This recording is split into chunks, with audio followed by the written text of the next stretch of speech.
They say money doesn't lie. It's all about the numbers, right?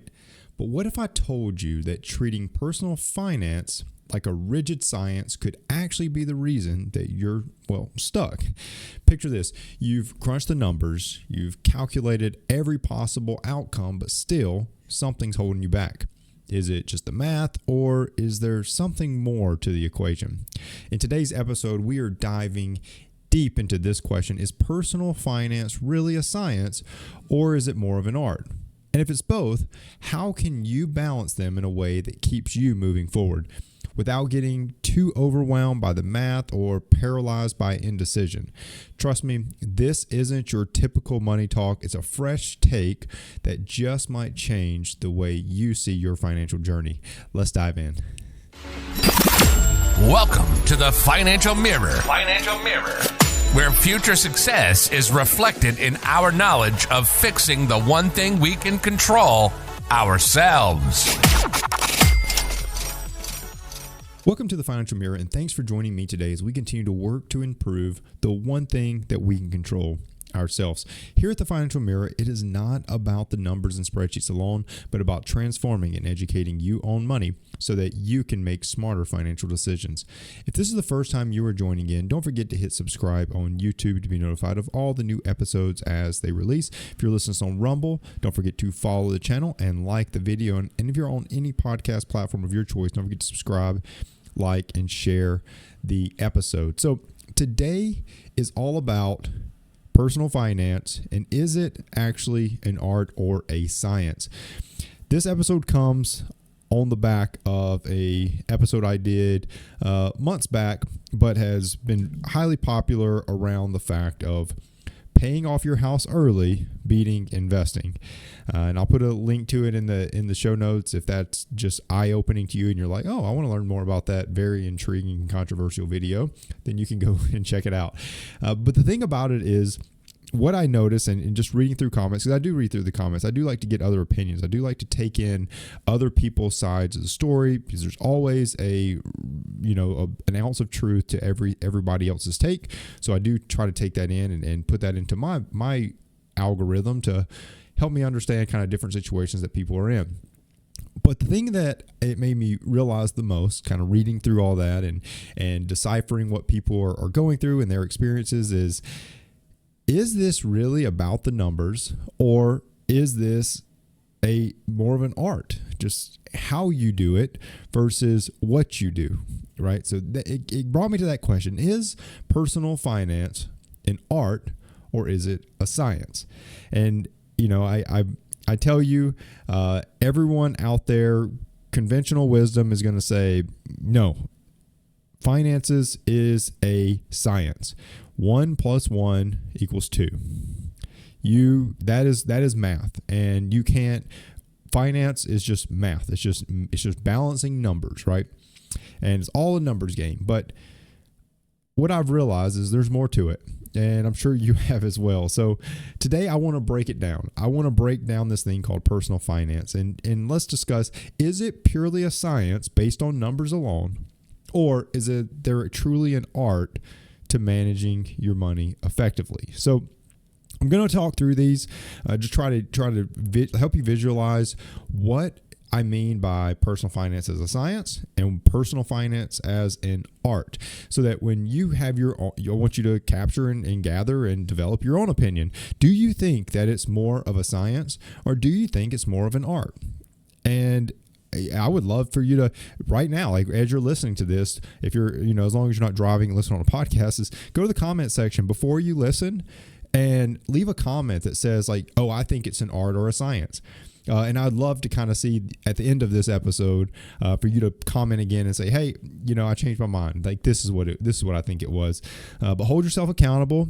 Put it down there first. You can't change your mind at the end, but throw it in the comment section right now. Say, hey, I think it's fill in the blank. I think it's an art. I think it's a science.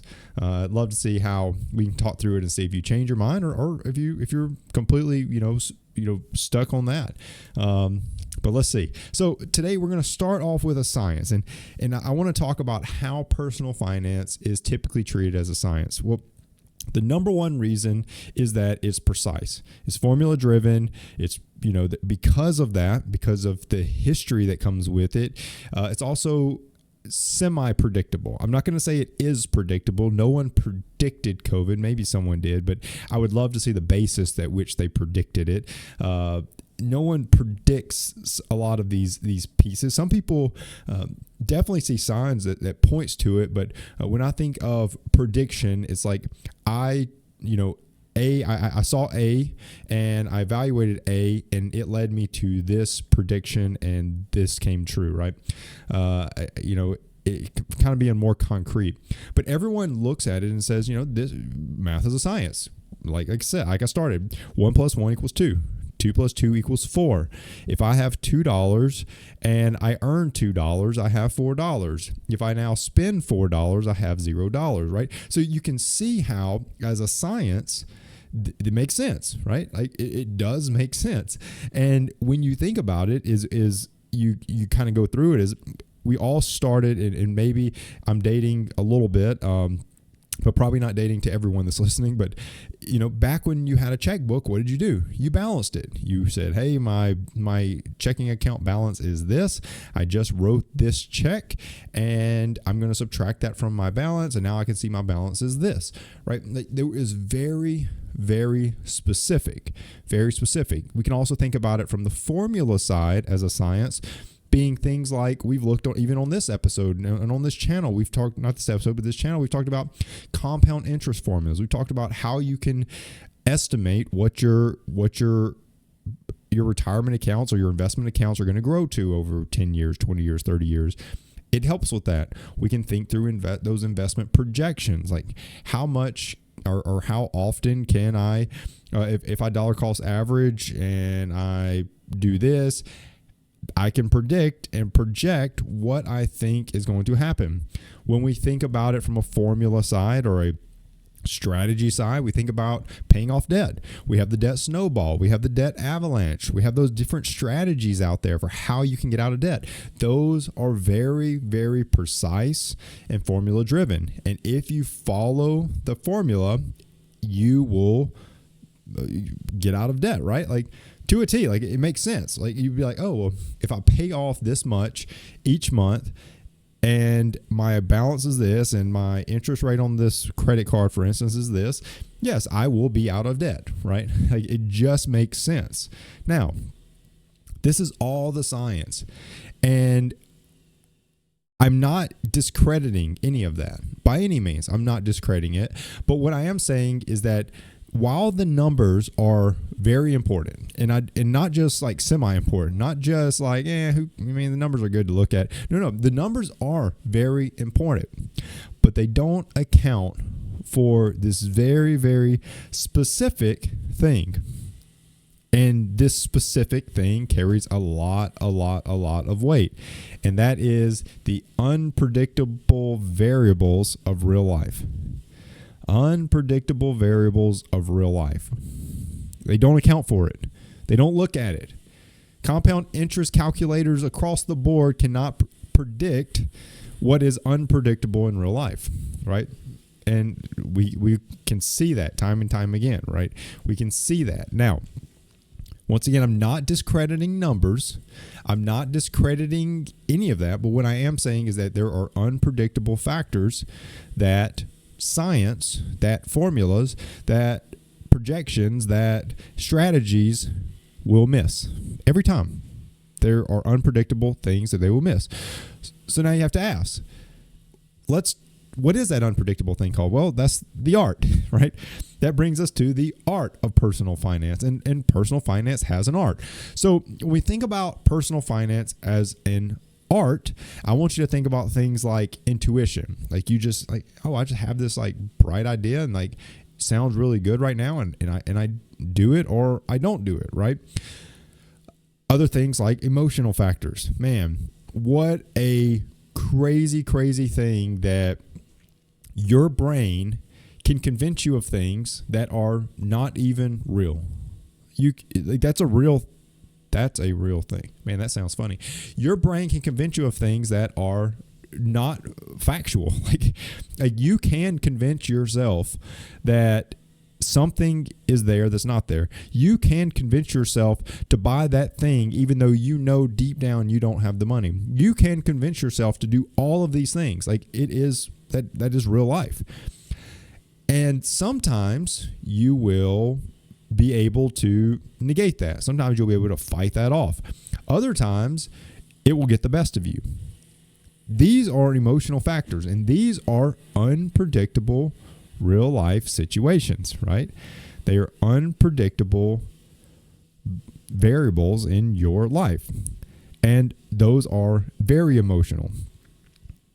And where that comes from is, highly debated, but a lot of it comes from personal experience, right? Like personal experience, and then I'll say also that if people that are more determined, focused, around personal finance, those type of emotional factors are less likely to take them on.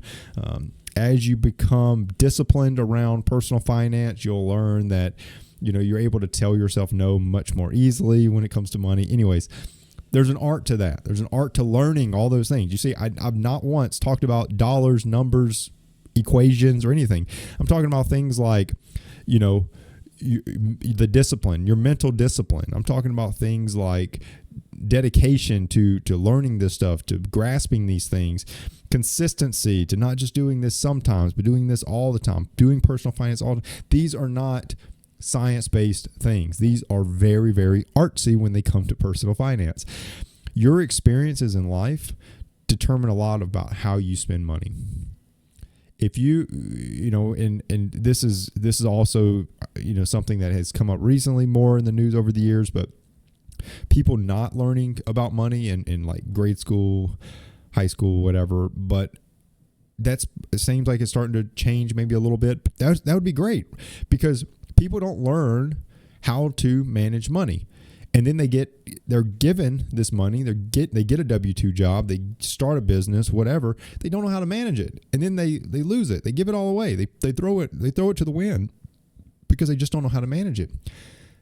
All of that is personal experience. That are things that they have never developed and struggle with, which is fine, but that is the art of personal finance. That is the part that people, once they can grasp, all of a sudden can start to change. Now, values, goals, mindset, all that impacts financial decisions. So where does this kind of land us, right? Like, where does this all kind of land us? Well, I'll use it as an example, but paying off a house early is in some cases mathematically optimal. Like, it just makes sense. From a financial perspective, yes, all of my investors and advisors out there, yes, there are math equations where paying off your house is better.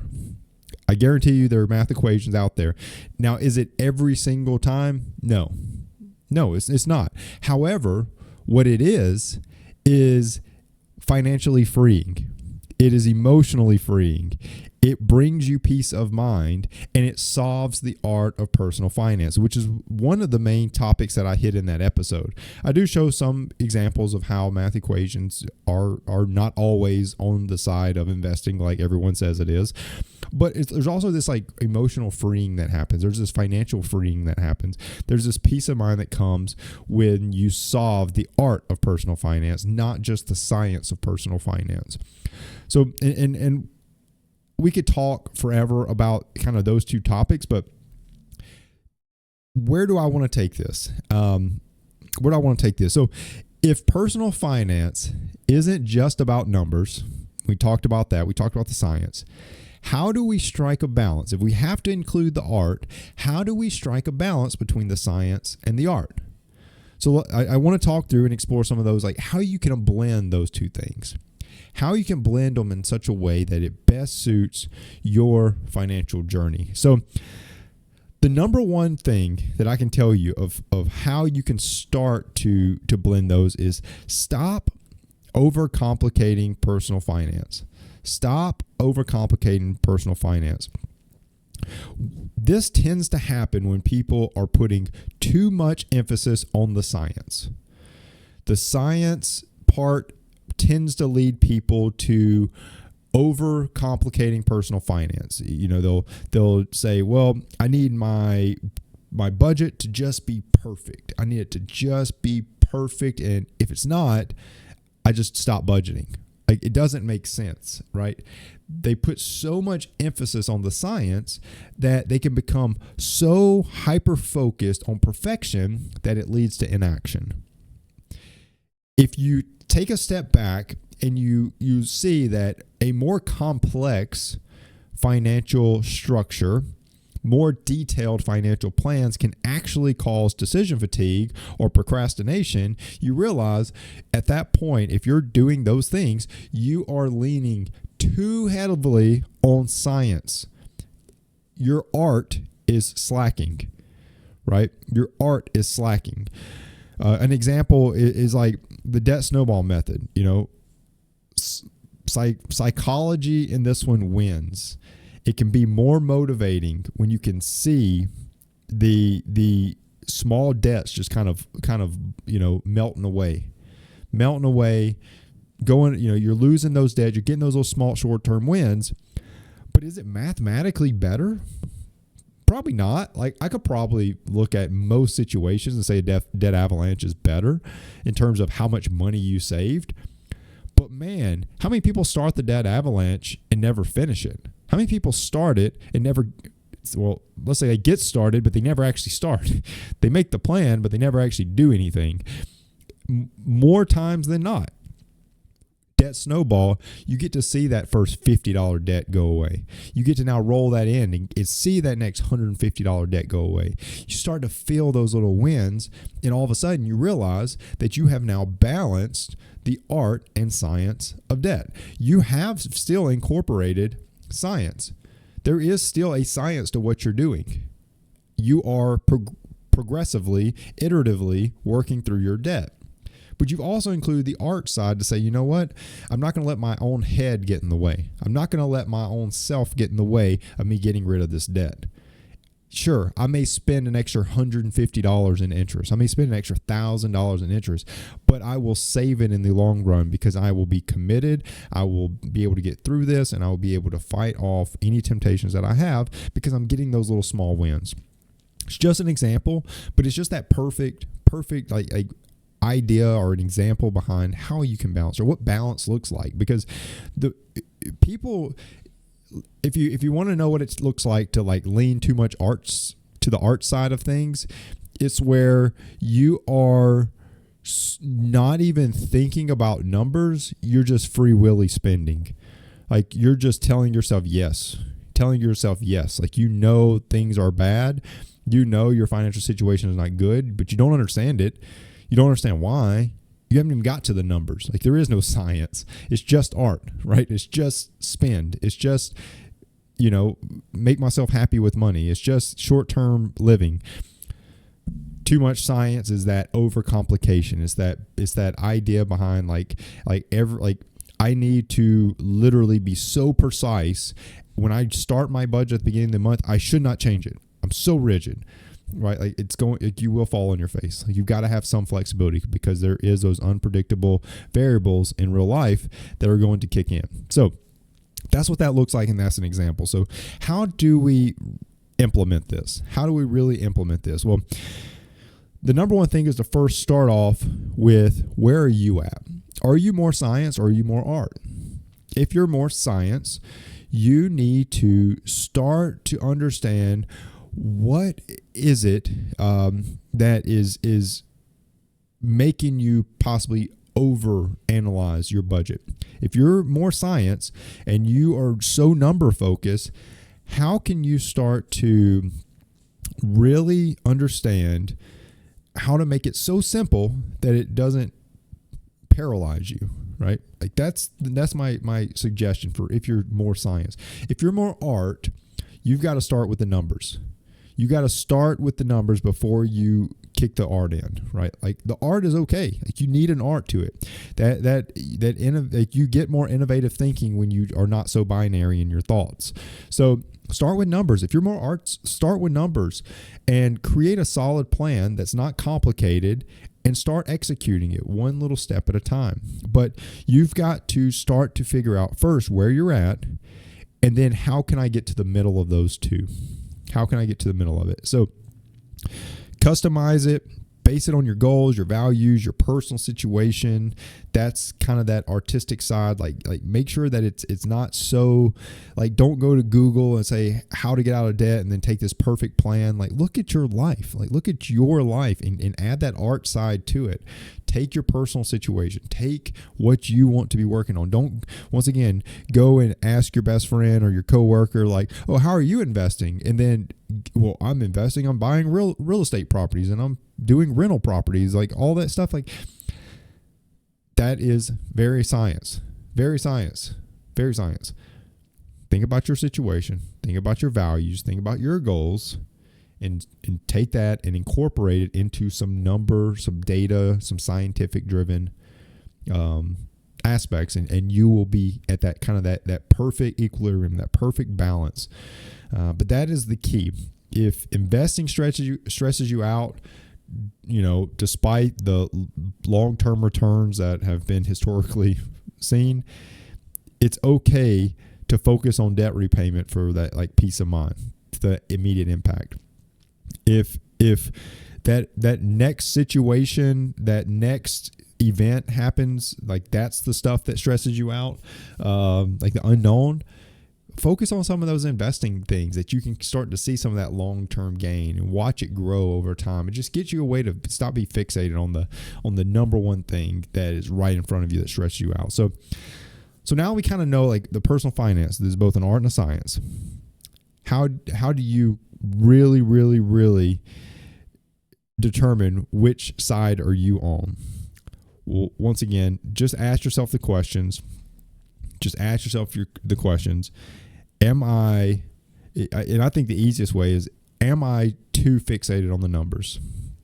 Because everything kind of starts there. Am I too fixated on the numbers? Because if the answer is yes, well, you're probably more science, right? If the answer is no, you're probably more arts. But those are really the two aspects. Now, I love to take stances in my episodes. So I'm going to take a stance, and like I said, this is what I'd love for you to hear or put in the comment section to hear from you, of where you kind of landed after we kind of walk through art and science and which is which and how to balance. Like, where do you land? I'm going to tell you, I think that personal finance is hedging to the side of art more than science. And I know that's a controversial stance to take, so I'm going to defend it just a little bit. But the reason why I say that is because science it kind of goes back to the debt avalanche versus debt snowball. If I, and I'm going to use a nutrition example, because that's, finance and nutrition is so closely related. Not just nutrition, just exercise, just health. But if I know that I'm overweight, and I know that eating bad for me, or eating bad things that are bad for me, is going to continue to make me more overweight, or at least keep me where I'm at, I know what I need to do, but I don't do it. I know what I need to do, but I don't do it. Right? So I build my plan, but I don't execute it. Right? That is, you are so science focused, but you're doing nothing. It leads to that inaction. It leads to that paralyzation, right?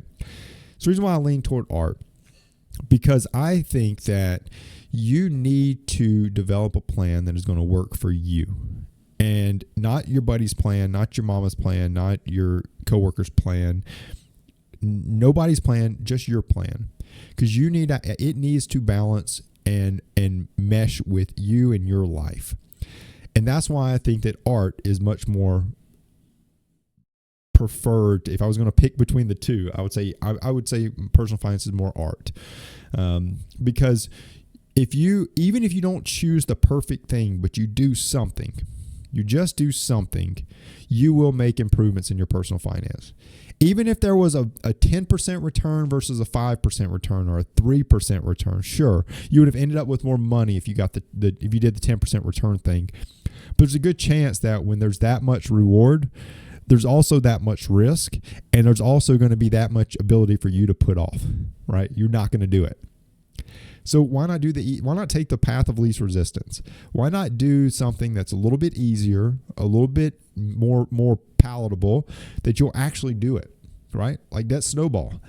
Like it's more palatable to say, I'm going to pay off this $50 debt, and then I'm going to work toward my $100 debt, and then I'm going to work toward, than to say, you know what, my highest interest rate is $25,000 credit card, and I'm going to pay on my little $100 debt over here for the next, however many years.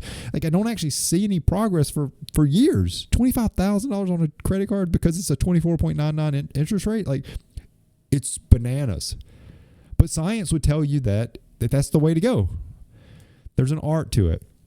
And if you'll stick to that component of that, including art into your equation, you will be better for it. Even if the return's not as good, even if the money doesn't pan out the same, even if you could have had 1.1 million instead of $1 million, you're still a millionaire, and you got there. Because if you consistently compare to what would have been, you don't actually know, because you may not have actually done what it took to get to 1.1 million. I always want you to remember that a calculator can tell you would have hit 1.1 million, but you have no idea what you would have done over the years it would have taken to get there. So I challenge you with that. How do I balance art and science for you? For you. And if you are super, super disciplined around finance, absolutely, I would lean you toward science, right?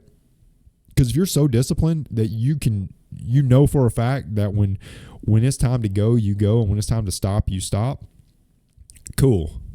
Go for it. Not slowing you down. But most people still have that side of them that they're still battling their brain. They're still battling their personal experiences. They're still battling all those things. So I tell you, let those fall into the equation. Let those be a part of what you're doing, and you will succeed financially. So remember, personal finance isn't just about numbers, but it's about balancing logic with intuition. So hopefully you got something out of this episode. Hopefully you're taking something away, because I thought just the more and more I read comments, the more and more I realized, man, some people is like, yeah, like this is so numbers. And other people are like, man, I feel free because my house is paid off. And now I can do the things that I want to do with that money. It was just an interesting kind of aha moment for me, and hopefully you had that same one. So if you enjoyed the episode, don't forget to comment below. Just let me know how much you're enjoying the show. If you haven't already put what side you landed on, go throw that in the comment section, and share this episode with other listeners, other friends, other family members that you just want to help or encourage to continue to improve their personal finance situation. Continue coming back. Every week I do a new episode around personal finance, so hope to see you back next week. Till next time, continue improving the one thing you can control, yourself. Peace. Well, that wraps up today's Financial Mirror. Join us next week as we continue to work on ourselves, change our mentality, and to commit to achieving the success we always envisioned. Regardless of your platform, help us grow as a community. Please like, subscribe, and share with the people in your lives.